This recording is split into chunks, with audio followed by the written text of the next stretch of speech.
Hello, my dear bunny friends. I'm Fabi, and I'm so excited to be here with all of you. So, if you want to learn to crochet from scratch, but you have no idea where to begin, don't worry, stay with me because this is exactly what you needed. In today's class, we will learn the best yarn and hook options for beginners, as well as some other materials that could be useful for you to make an amigurumi. Now, get your pencil and your notebook ready because we're about to begin this wonderful journey together. First thing that you're going to need is yarn, but there are many types, so I will show you some of them, and at the end, I will tell you the ones I recommend you if you're a beginner. Yarn can be classified by fiber type: on natural, synthetic, and blends. Natural, which usually are lightweight, breathable, more comfortable, sustainable, and machine washable. This could be plant or animal based. Plant fibers are more absorbent and cooler, while animal fibers are warmer and offer more elasticity. Some plant fibers are cotton. It's a nice fiber for summer garments when you want something light and breezy. It's super soft and really good for amigurumis since it gives a very nice finish. Linen. It's a luxurious yarn, very strong, light and soft, but tends to wrinkle in crochet clothing. Bamboo. It's soft, breathable, and adaptable yarn. It has good elasticity, but it can be more expensive. And sometimes, stitches lose definition after washing. I especially like this brand to make my dolls' dresses. And hemp. A strong and durable yarn, similar to linen texture. It's absorbent, and it's less susceptible to mold compared to cotton. And some animal fibers are wool, made of fleece or sheep. It's known for being warm and elastic, making it a popular choice for sweaters, socks, blankets, and hats. It can be a little bit itchy, but you can use it to make your amigurumi's hair or clothes. Silk is made of cocoons of silkworms. It's known for its soft sheen, luxurious drape, strength, ability to hold dye well. It's popular to make summer tops and lace items. Cashmere. It's a luxurious yarn made of fine undercoat of cashmere goats, known for being exceptionally soft, lightweight, and warm. This is super cute, but it's more expensive, so I don't recommend buying it if you are a beginner. Mohair, made of hair of Angora goat, it's soft, durable, warm, and breathable, with a fluffy halo effect that distinguishes it. It comes in many sizes and can be used to make flowers or cloths. Alpaca. A soft, warm, and durable yarn. It's naturally hypoallergenic and lightweight, super soft, and its colors are really nice. And finally, Angora yarn. It's super soft, fuzzy, and very warm fiber made from the long, fine hair of Angora rabbit, usually used to make fine-end clothing and accessories like hats or mittens. It's delicate and usually requires hand washing. Now we have synthetic fibers. These are usually less expensive than natural fibers, but less breathable and peel more easily. Some of them could be itchy too. It will depend on the brand that you are using and its quality. For example, nylon. This is a strong and durable, often blended with other materials. I don't really use nylon to make amigurumis except for the metallic gold to make some details.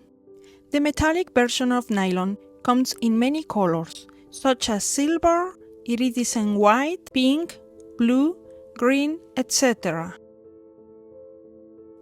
Acrylic, inexpensive and durable option that is easy to take care of, usually used for blankets. Not my favorite one, but a good option for beginners.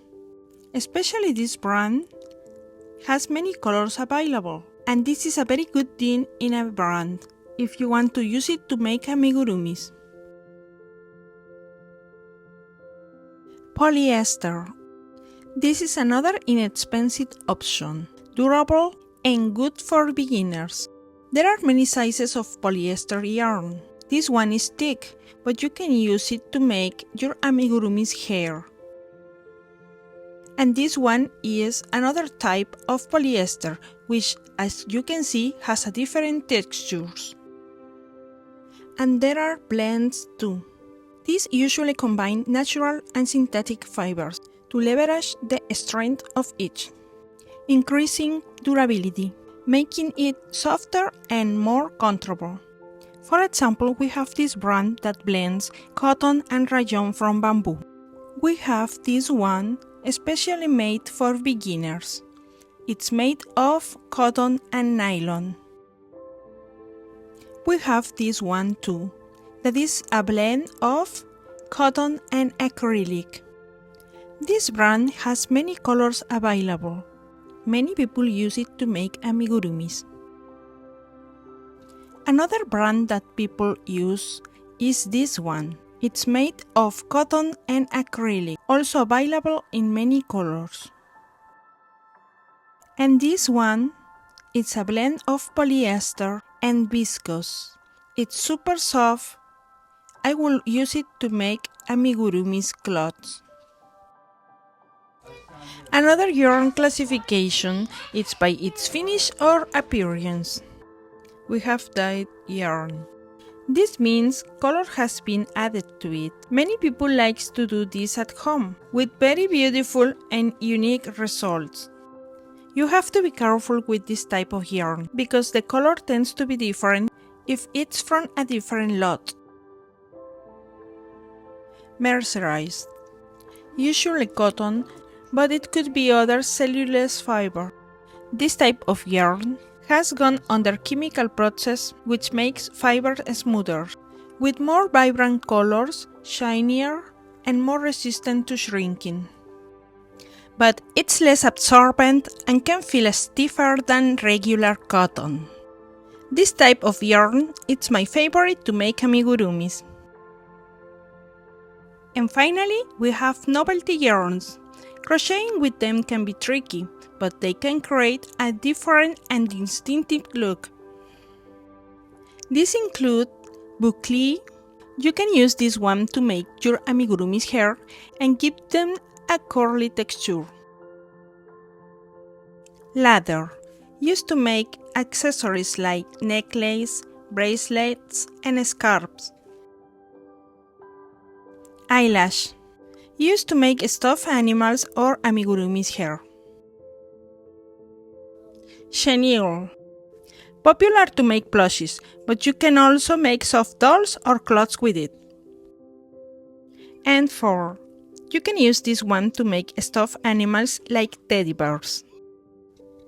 They are really beautiful, but it's kinda difficult to see the stitches while you crochet, so if you are a beginner, avoid this type. And finally, yarn is classified from number 1 to 7 by its weight. This means by the thickness of the yarn strand, not its actual physical weight in grams. This classification is very important because the size of the hook that you will use depends on it. On this image, you will see an example of the different thicknesses of yarn, according to its classification number. As a beginner, I would recommend you to start with a number 3 or 4. On the internet, you will find many charts showing yarn weights and hook recommendations. However, these charts could be different and may be confusing. In my experience, the best thing that you can do is to look at the label of your yarn. Most labels indicate the recommended hook size. For example, this one is a number 4 and recommends a 4 mm crochet hook. This one is also a number 4 and recommends a 5 mm. And this other one is a number 2 and recommends a 3.5 millimeters. It's also important to know that the size of your hook will depend on the project that you are working on. While you might want looser stitches for a blanket, to make an amigurumi, it's important that your stitches are tight enough so the stuffing doesn't come out. So to make amigurumis, I recommend using a hook 1 millimeter smaller than the one recommended on the label.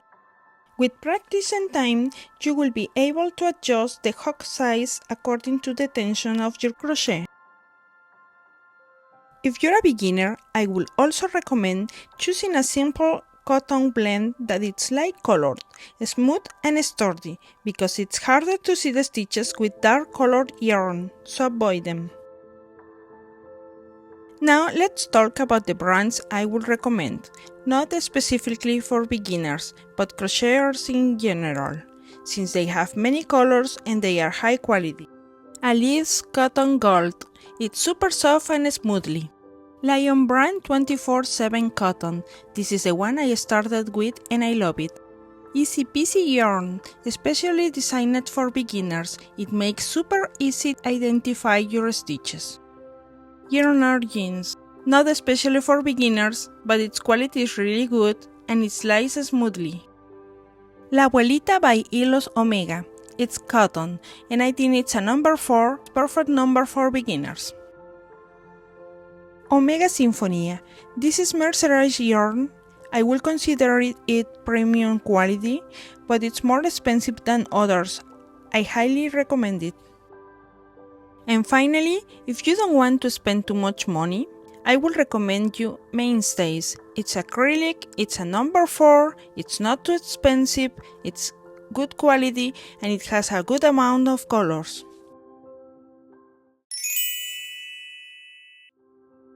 Next thing that you are going to need is a crochet hook. But how will you know which is the best option for you? Well, there are two main types of crochet hook. Inline, this one I'm holding, and tapered, this other one. Both are the same size, and apparently they are the same. But if you see closer, you will realize that in the inline hook, the head and throat are in a straight line, and if you put it on its side, you will see its head is aligned with the shank. Now, in the tapered hook, its throat tapers to be narrower than the head, and if you put it on its side, you will see it has a raised head. Tapered hooks are the most recommended for beginners because their rounded shape allows the yarn to slide more smoothly and it's easier to insert it into the stitches. Especially if you are making an amigurumi, sometimes you will have to work with delicate tiny pieces. Then we have the handle type. Standard. This is a traditional hook. As you see, it's simple, without any extra features. Then we have the ergonomic. These have a larger and more comfortable grip, sometimes with soft cushioning, a thumb rest, or wider handle. These features help to prevent hand fatigue during long periods of use. Tunisian hook. These are specifically for Tunisian crochet, which is similar to knitting because both hold many stitches on the needle. As you see, these are longer with a hook at one or both ends. If you're a beginner, I would recommend a standard hook.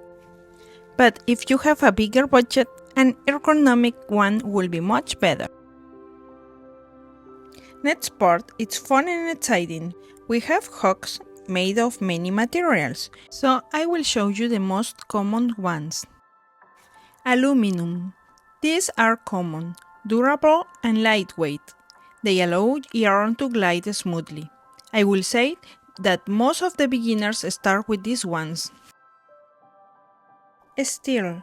These are so durable and you can find them on many sizes, even the smallest ones, and they won't break or bend as easy as other materials. Plastic. These are more affordable and lightweight, but less durable, and they may break easier than other materials if the size is too small. They are so popular for bulky yarns. Resin. They are almost the same as plastic, but I will say less durable, and you will find them in less sizes. They are super cute though, and they can also be more expensive. Wood or bamboo. These have a warmer feel. Their texture helps when you work with slippery yarns, like acrylic or blends, and of course they are environmentally friendly. I would recommend you to start with an aluminum or steel hook if you are going to make amigurumis or any standard crochet, and plastic if you are going to make brushes. Remember that the size of the crochet hook will depend on the yarn you are using and the tension of your crochet. Other materials that might be useful, especially if you're a beginner, are needles. Wool needles or tapestry needles have a blunt tip and a large eye to accommodate thick yarns. This can be used to weave in yarn ends or sewing pieces together. There are many sizes, but my favorite ones are this one, which is long and makes it easier to sew crochet pieces together like arms or the head of your amigurumis, and this other one to embroider the face details, such as eyelids and eyelashes. As you see, it has the tip pointing slightly upward. But if you're a beginner, I would recommend buying a kit. This one has all the needles that you may need. Other things that you may need are stitch markers. These are a crocheting tool used to identify an important place on your crocheting, like the beginning or end of your round. You can find them in fixed forms or rings or as a locking stitch markers. These here are the most commonly used, but sometimes they break easily. I have these ones too, but they tend to fall off while you are crocheting. These types are super cute, but they are designed more for knitters, so I don't really recommend them. I like these ones because they are thin, they don't come off, and they don't loosen your stitches. But if you don't want to spend too much money on these, I recommend using my favorite ones. Yep, it's just a piece of yarn with a knot at one end. Easy to put on, easy to remove, it doesn't fall off, it doesn't loosen your stitches, and the best of all, it comes in your favorite colors and sizes. Some other things that you may need are pins. There are many sizes, many designs, or styles. These are my favorite ones. As you see, they are simple and they are not too big. These are the ones I use to hold the pieces together before sewing them. For example, the hair of your amigurumis. This is not necessary, but as a beginner, you will also want to have measuring tools to make sure your pieces are the correct size. For example, verify that the legs are the same length. You can use a ruler or measuring tape. I use more the ruler, but it will depend on your comfort and preference. It's not mandatory, but you may need safety eyes. Of course, you can always embroider them or using felt to make them. And again, we have many sizes, many designs, many colors and shapes. Some of them are round and some others are flat. But don't go crazy buying everything you see. The smartest thing to do is to look at the type and size that your tutorial recommends, and based on that, make your purchase. The most commonly used are the round ones, in size 12 or 14 millimeters, but it's always useful to have a kit that includes those and more sizes, for example, this one. Stuffing. Of course, you can always use yarn scraps, fabric scraps, and even paper or plastic bags. But if you decide to buy stuffing, there are bamboo fiber, cotton fiber, or polyester fiber fill. Which one is better? Well, cotton is natural, breathable and great for skin contact, but can shrink, it's more expensive, and it has small risk if damp. Polyester is cheap, hypoallergenic, holds the shape well, and it's easy to wash, but less breathable and can flatten. So we can say that polyester fiber fill is the best choice to stuff amigurumis. I use polyfill. And finally, you're going to need scissors. It's not necessary to have many of them. You only need a sharp one that can cut yarn. For example, this one is very good when you need precise cut, while this other one is good at cutting thick yarn.